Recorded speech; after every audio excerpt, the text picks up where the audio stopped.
Okay, so I have enabled recording. Let me complete the discussion. So, see, what I wanted to discuss is whenever we have a given problem, like data set, you want to build an ML model and you want to predict something on that. So theoretically, it is fine. Like we always say that we have data set, we apply ML model, and we get output, and that's fine. But when it comes to practical machine learning tasks, we might have a very complex data sets or a very complex problems where we cannot rely on one single model, right? So you may need to do regression, then you may need to do classification, or it could be like you may need to split your data into multiple subsets, build ML model on each subset, combine the power of all submodels, and then give a final prediction. So these are some kind of very hybrid learning algorithms and environments. So in practical, they are more famous. Like sometimes, yes, you can just apply one single algorithm, you get output. But when we talk about real world, there are so many factors which affects the prediction capability of model. So in that case, what we do is we always prefer to have some ensemble methods. I hope you know the meaning of word ensemble. When we say ensemble, it is nothing but it's a combination of multiple models. So you can search for a dictionary meaning of word ensemble. You'll get a right idea about what we are trying to tell. So from this ensemble method, some of the very famous methods with a lot of ML developers and which very famous in real world are bagging and boosting. And nowadays we also use a method called as stacking. Let me very superficially explain you what these three are. See, when we talk about bagging, it is nothing but it is a method. It's actually a statistical method derived from statistical method. We call it as bootstrapped averaging. So we call it as bootstrapped averaging method. So this bagging has been taken from this concept, bootstrapped averaging. So in examination, you might even encounter a question which says explain bootstrapped averaging. It is nothing but I am asking you a question about bagging, right? So let me explain you what exactly the bootstrapped averaging and what could be its benefits and where I could use. See, it all goes on a simple concept that let us suppose if I have a data sample, right? This is the data sample I have. So let me have something. Okay. And what you have is here you have an ML model and you want output of this. So the predictions. Okay. So generally it happens that sometimes the data is of such a fashion and pattern that no matter what you are training on this, no matter how long, what method and what this you are training, this data might be short. Like I mean, this data might be a small amount of data. So whenever you have a small amount of data and when you are training very highly, when you're training too much on this, what could be the output of this? Small data over training. What it will result? Can you just reply in the chat window? Data sample is small, but you are increasing more and more training. What is bound to occur? So what would we call that concept? When we have a less data and I'm trying to train so that I get to a model, yes, it results into overfitting. And if it becomes overfitting, we get to see variance, right? So that's the problem with such a context. Like in real world, for some cases, we might not have a good data and we have only data which we have this. And when we train, we get overfitting. So to come out of that, there are two methods. Either you make something here or either you do something with your data side. Two options. If you do something with your ML model and the way you do it, what we call it as, we call it as regularization. Okay, so forget about this. What I call it as regularization, right? And what you do with data, sometimes you do something with data so that you think that you cannot fix something here, then the only option left with you is to do something with your data. So when you do something with your data, that's where this bagging comes into picture. Okay, so let us see what exactly is the bagging. So let me do Control Z. Okay, so what we do is we have small data and do that. So one big ML model, instead of one big ML model, what I do is, instead of one big ML model, what I do is I create multiple ML models, small ML models, M1. So let me call it as M1. You will take second model, third model.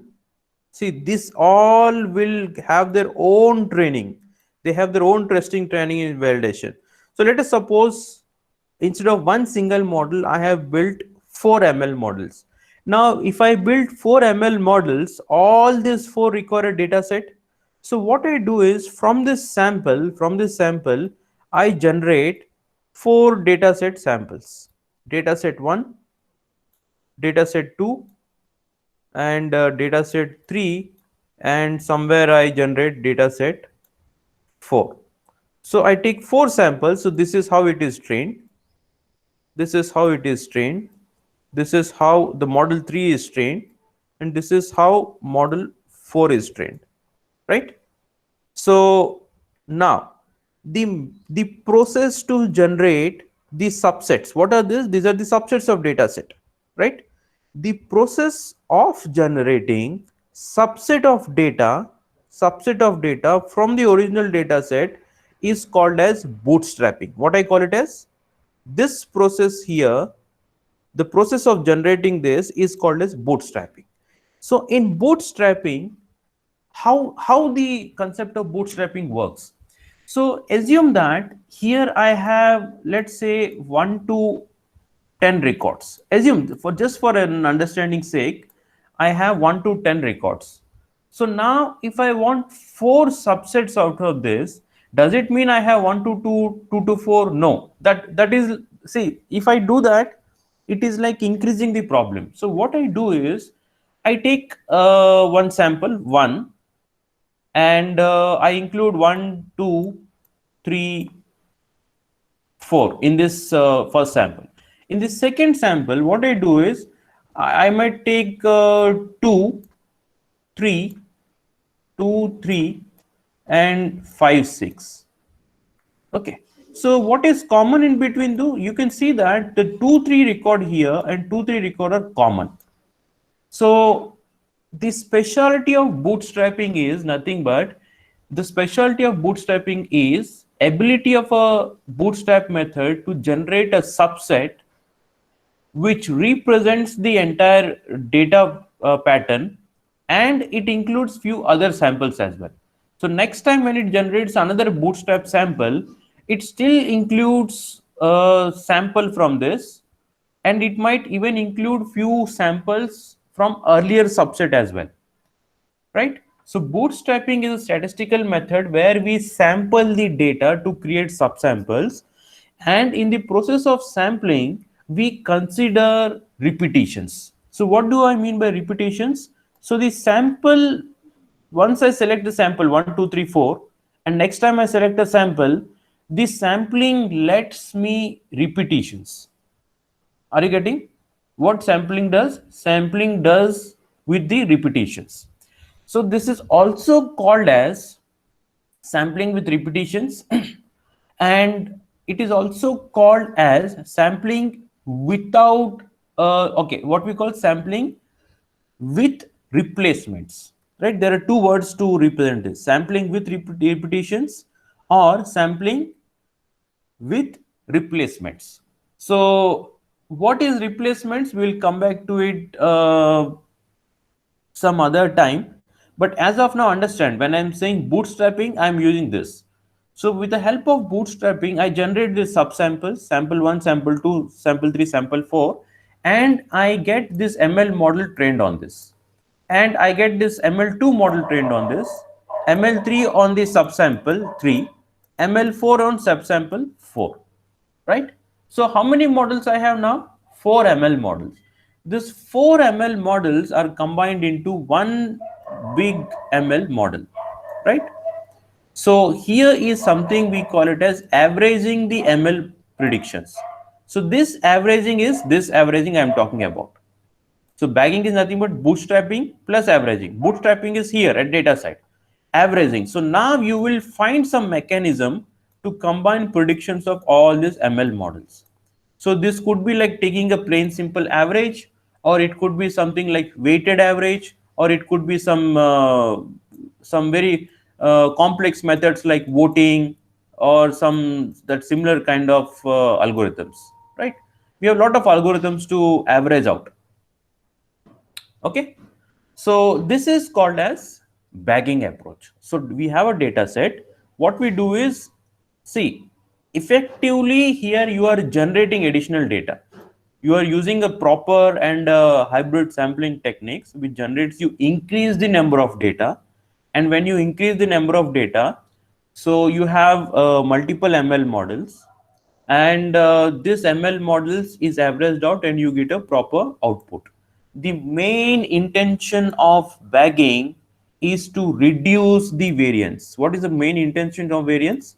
Intention of bagging to reduce variance. That's the objective of bagging. Okay, have you understood this? Can you respond? Have you understood the concept of bagging?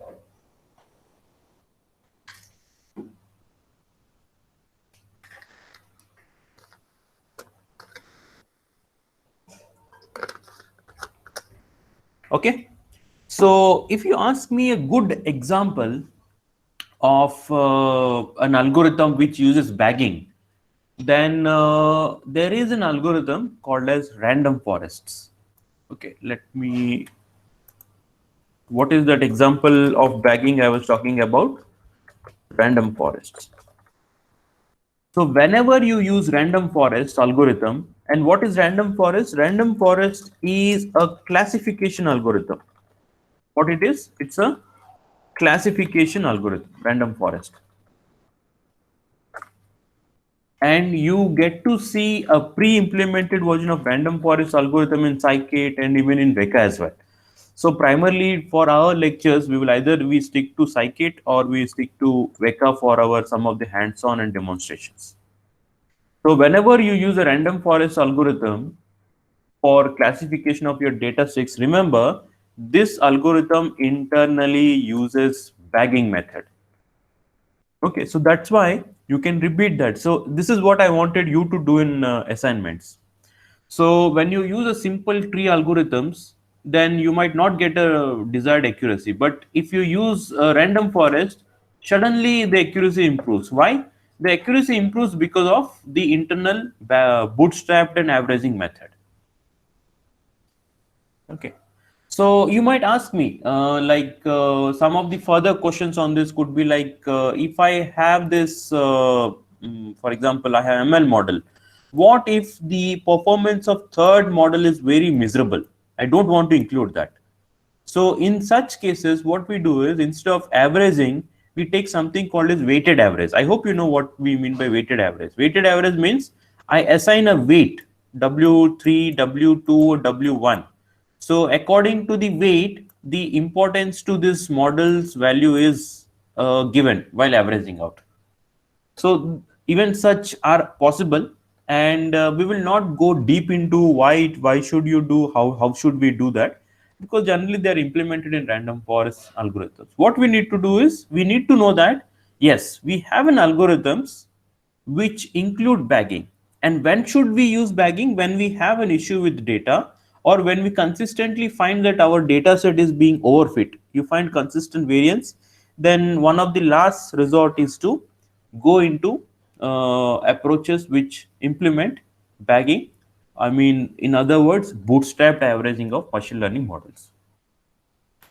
Okay. So let me also now explain you the concept of boosting as well. Since we have discussed bagging, I can also explain you very quickly what exactly is boosting approach. Okay.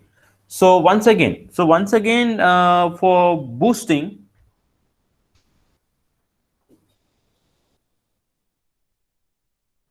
change the color so you will understand. So now what we are looking at, we are looking at the concept of boosting.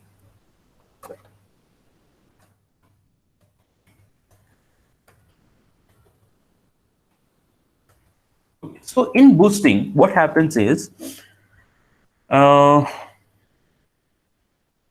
okay, let me explain you this.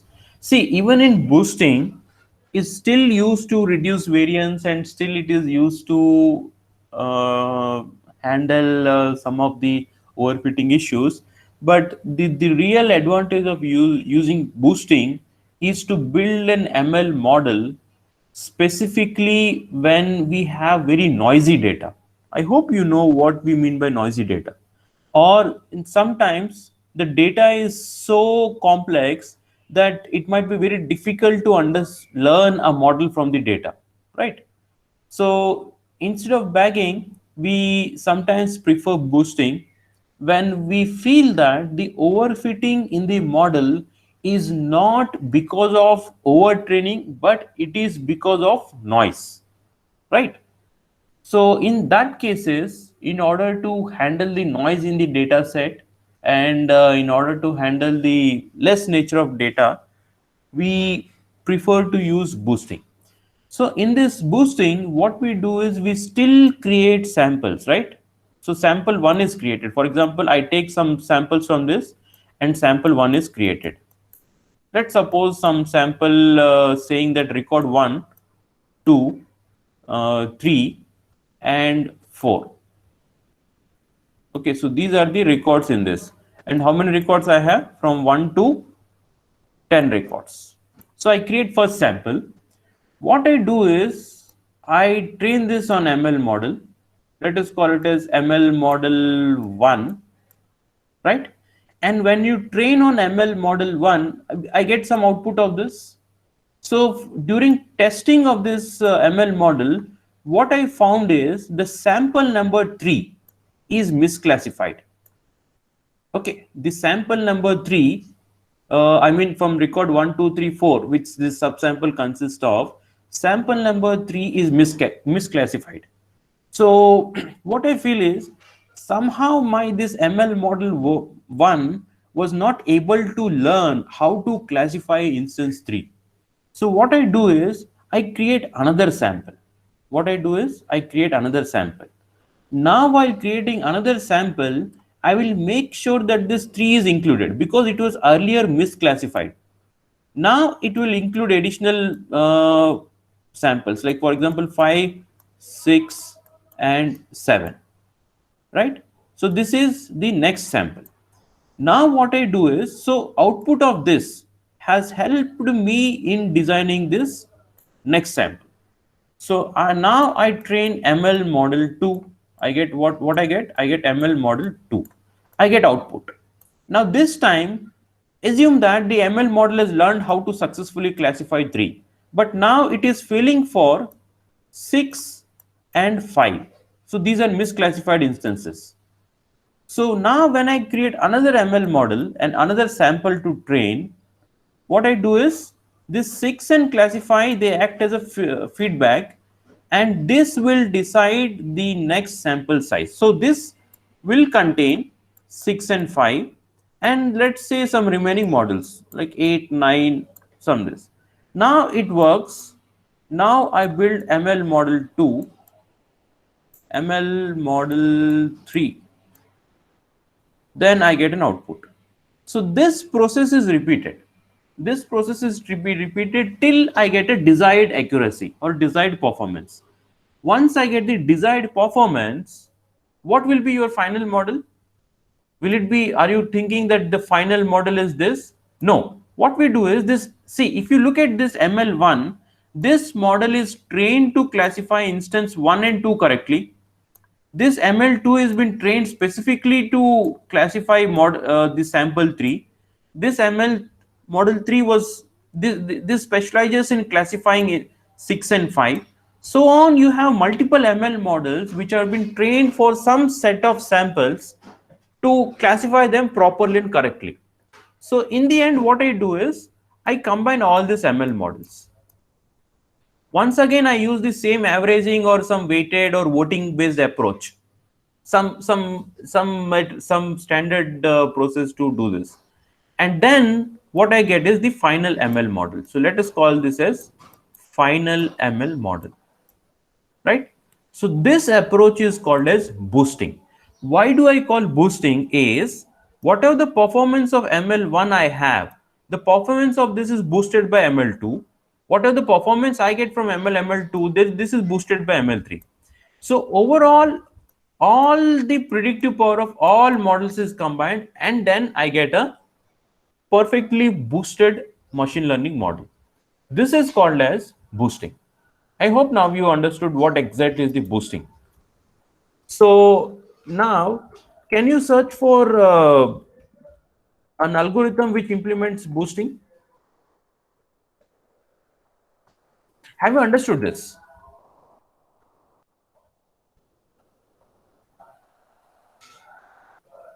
Have you understood this? Have you understood boosting?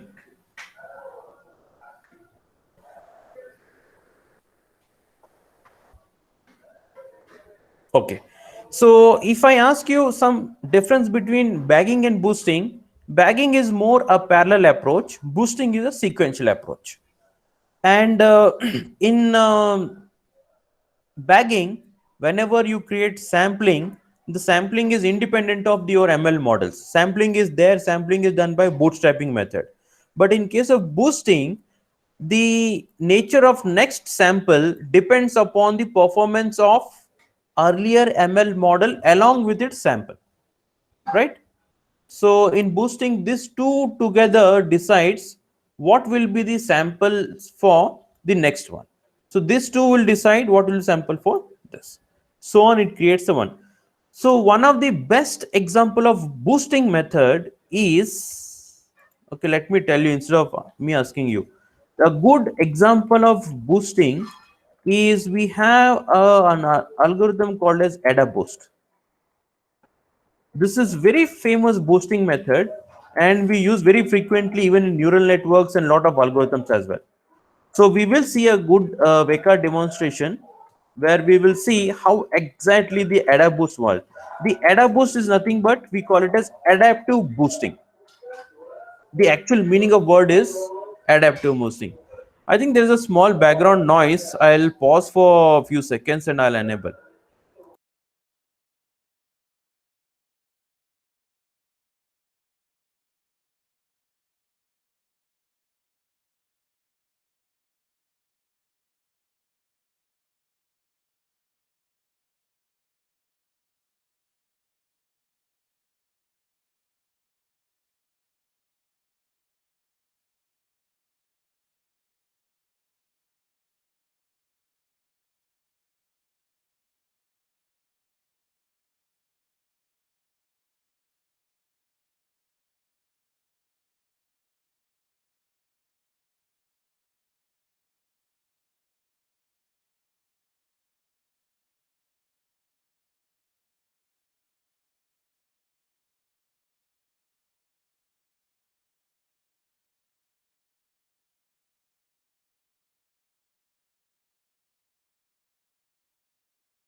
Okay, so I hope you understood what exactly is a boosting and bagging.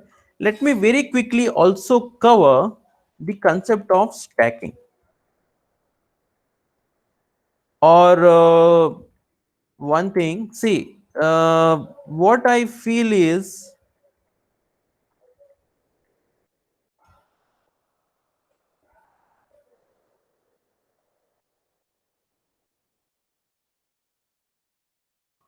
Okay, so what I feel is for stacking, you can get fine. Okay. So I actually wanted to give you homework to find out what exactly is the stacking and how it works and all that. So let me do one thing. I'll give you a very brief overview of stacking because it's not that different from bagging and boosting, but some difference. We'll talk about that, and I want you to write a small description, or you can even discuss that in Telegram group, that how exactly stacking differs from bagging and boosting. See, now when we talk about, oh, okay, so when we are talking about stacking is somewhat very similar to your boosting method. So we still have that sampling and all that, and we still have the ML models, right? And we still have ML models. One, let me call it as M2. Let me call this as M3. So we still have this model, but the role of stacking is when, let me change this. Okay,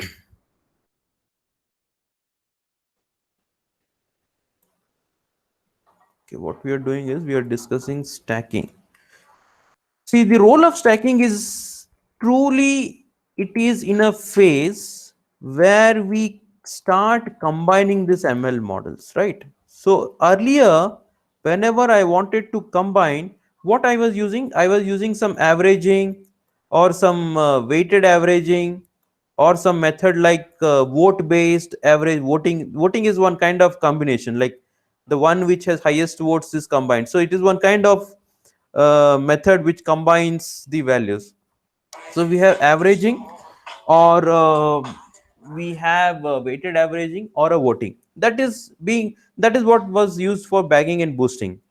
So in case of stacking, the sampling and that are almost similar to bagging and boosting. Some stacking methods might use boosting, they might use bagging, and some might use have their own way of sampling, and one internal it works. But the real use of stacking is that instead of using averaging, voting, or weighted average, what stacking does is stacking employs an machine learning based approach. What it uses? It uses a machine learning based approach to combine performance of all these ML models.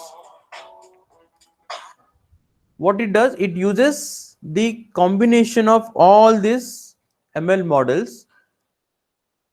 And how does it combine? By using machine learning. So it employs some machine learning, and what we call it as, we call it as meta learning. What we call meta learning, meta learning models. The objective of this meta learning models is to combine this ML models such that the output is the most optimal. So here actually there is one more ML model which learns how to combine these individual submodels. This approach is called as stacking. Are you getting?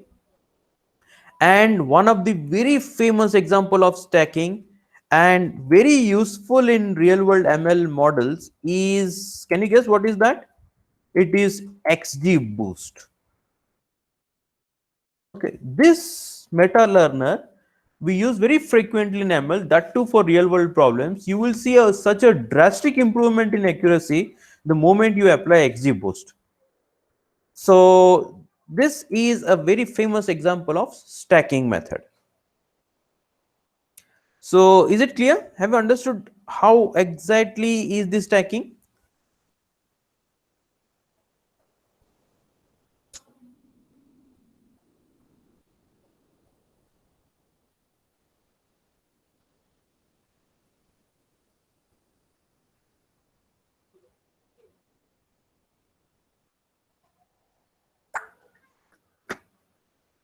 Can I get your response? Have you understood what exactly is the stacking? Okay. So I think now you should be in a position to review or read what is bagging, boosting, and XG boost. So now, whenever in a, for example, if when I show you some Weka demonstration in that, see, actually, I wanted to show you Weka demonstration, but the problem is that I have Windows 10 and I have a Java 8. The problem with Weka on Java 8 is it loads with a very low font and it is not visible on screen. So I need to update my Java to Java 9 so that I can see you a good UI Weka, or else it doesn't make any sense because the font is so small. It would be very frustrating to watch the Weka demonstration.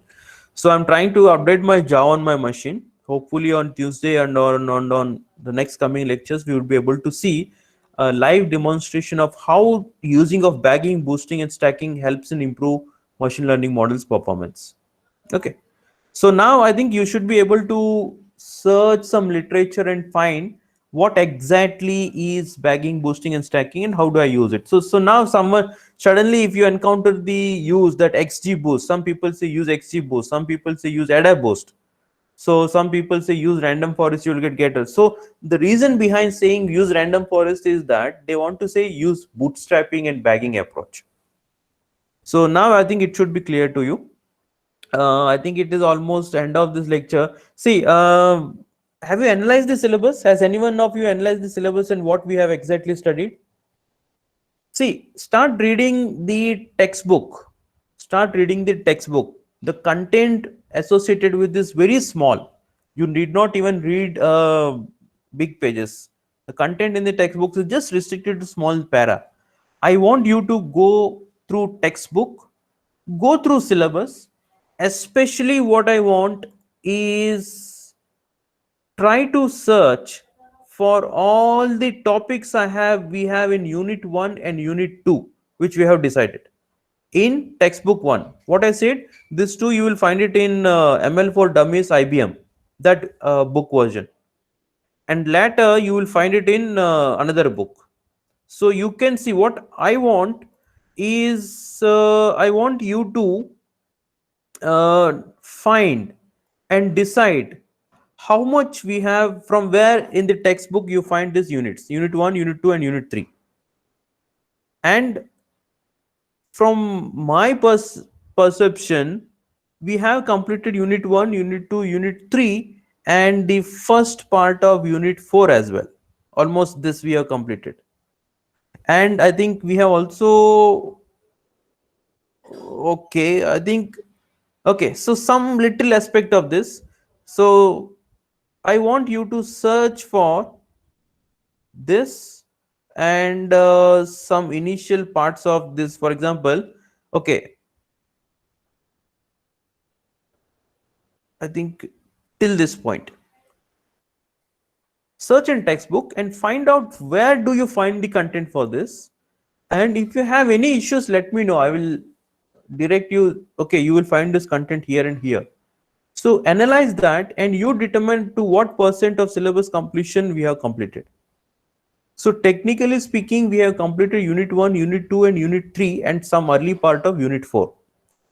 So go through that and let me know. Let me know in the Telegram group. Is that fine?